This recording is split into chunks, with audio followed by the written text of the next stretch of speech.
When Lionel Messi was at his best, he did things that weren't even human. Goals, help, crazy dribbles, and making opponents look bad. I made a movie showcasing Prime Messi's skill at Barcelona because he was that brilliant. His transformation from prodigy to GOAT will astound you. Messi began playing for Barcelona at the age of 13. Messi was one of Argentina's greatest talents after establishing himself there. However, after learning that he had a growth hormone shortage, Barcelona made the decision to risk saving his life. They wanted Messi to play for them in exchange, starting at Masia with the youth squad. And to be honest, this choice was brilliant. They immediately realized they had a true talent after saving Messi's life. At Masia, he was already causing a stir. Ultimately, Messi had improved to the point where his age grades were insufficient. He needed to take a significant stride forward. And Messi had a day he would never forget on November 16, 2003. It was his debut senior team match. Guys, it's crucial to remember that Messi didn't start releasing incredible songs right away. He had to work his way up and graft his way into the senior squad. However, it became clear that he was headed for greatness once he scored his first goal for Barcelona. As you can see, Messi's time at Barcelona can be broken down into three distinct periods, or the three different Messis that existed. And the first was the guy who just wanted to dribble the shit out of defenders, regardless of the stats. You simply had to be down the right wing, with long sleeves and long hair.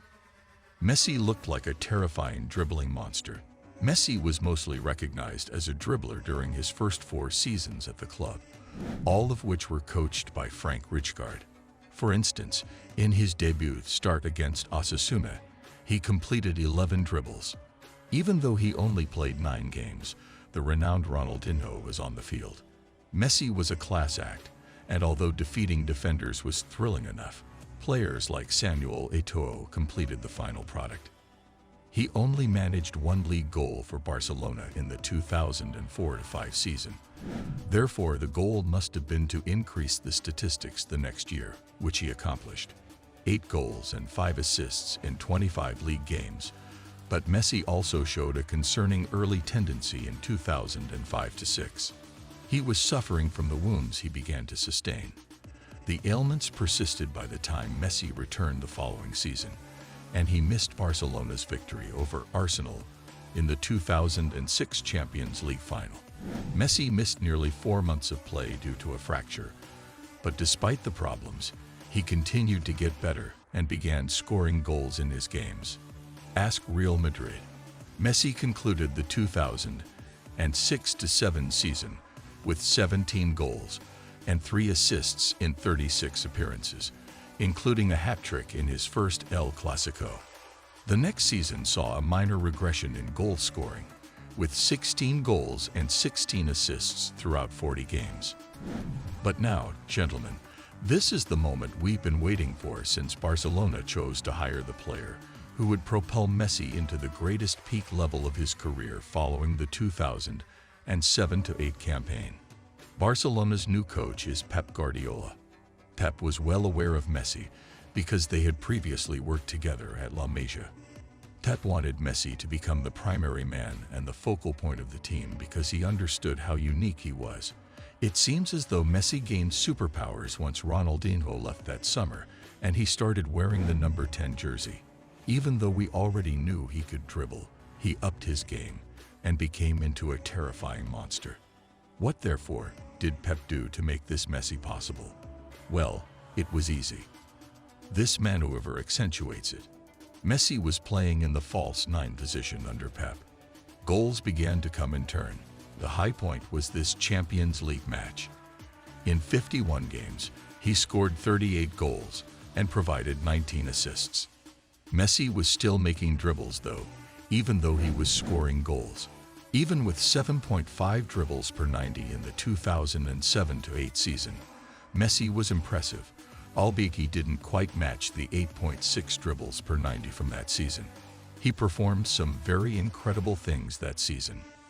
He was able to connect with his teammates, get past defenders with ease, and maintain his fitness. He played more than 30 league games for Barcelona for the first time that season, and Messi was the clear favorite to win the trophy at the end of the season. His first Ballon d'Or marked the beginning of something extraordinary. Messi, Pep, and Barcelona sought to duplicate the level of success they had in the previous season as they entered the 2009-10 one. The season got off to a tremendous start. Messi assisted on the game-winning goal as they defeated Shakhtar Donetsk 1-0 in a close final to win the UEFA Super Cup. Later that year, Barcelona had to work hard to defeat Estudiantes in the Club World Cup final, and Messi was crucial once more. However, as a whole, Barcelona failed. Despite losing to Sevilla in the Copa del Rey final, they were able to win the league once more. Despite losing to Jose Mourinho's Inter Milan in the Champions League, Messi was still able to keep his Ballon d'Or at the end of the season. Some people think Wesley Sneijder should have won, but in reality, Barcelona as a whole didn't improve on their performance from the previous season. Messi, however, took action. In 53 games, there were 12 assists and 47 goals. Fantastic. That encounter against Arsenal was the one in which Messi captured the attention of the entire world. Messi made the second match a one-man show after they had drew the first leg 2-2 at the Emirates Stadium. He helped Barcelona win 6-3 overall by scoring all 4 of the game's goals. He knocked them out on his own. To be honest, Messi had other plans for that season. He scored 3 hat-tricks and braces in 5 other games in La Liga, contributing to his 34 league goals. He really was at a whole other level that year. Messi, Thierry Henry, and Samuel Eto'o created an offensive trio that scored 100 goals in all competitions during the treble-winning 2009 season. It wasn't quite the same in the 2009-10 season. Despite the lack of connection between Messi and Zlatan Ibrahimovic, it just demonstrated Messi's ability. Pep wanted to emphasize that reaching 47 goals was no joke. David Villa, Pedro, and Messi were at the top throughout the 2010-11 season, and with Messi at the center of it all, it worked. The problem is that Messi's 2010 World Cup season with Argentina was dismal. He failed to score a single goal as they lost to Germany in the quarterfinals and were eliminated from the competition. Messi needed the return to club football, and once he found his rhythm, there was no turning back. 53 goals, 27 assists, and 55 games played. The figures were becoming absurd. Things from video games. To be honest, Messi's 2010-11 season may have been the most complete of all time. He set the tone for the remainder of the season in the Spanish Supercopa de España, his first competitive start for Barcelona following the World Cup. He wasn't kidding when he first gave the hat-trick. Messi had many memorable moments during that season. The goal in the Champions League final versus Manchester United, or the several hat-tricks were impressive. That one, indeed. That solitary wonder against Real Madrid at the Bernabeu, however, was the greatest. And Messi was encapsulated at that moment. He was whole. He wasn't the kind of attacker who waited for the pass in that false 9 stance. He took on the Madrid defense alone and scored despite being able to pick up the ball and drive at his opponents. The figures were honest.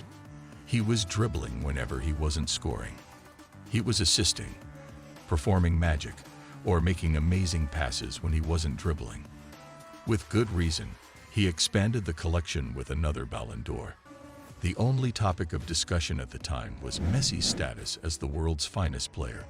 Even though he was only 24, he was already being discussed as the greatest player of all time. Messi in 2010-11 was a full-fledged football player. The 2011-12 edition, an unprecedented event. Messi's season. Collectively, Barca didn't reach their previous levels of success. Chelsea won the Champions League, Real Madrid won La Liga, and the Copa del Rey was the only significant event. Messi, however, was untouchable on his own. In 60 games, he scored 73 goals. 73 goals. During that season, Messi was vying for goals against entire teams throughout Europe. His 1.62 goals per game ratio speaks for itself. He outscored 61 of the 98 clubs in Europe's top 5 leagues that season, making him the first player to reach the 50-goal milestone in La Liga. Really, this is absurd. 50 goals in a season with no more than 38 games. Oh no.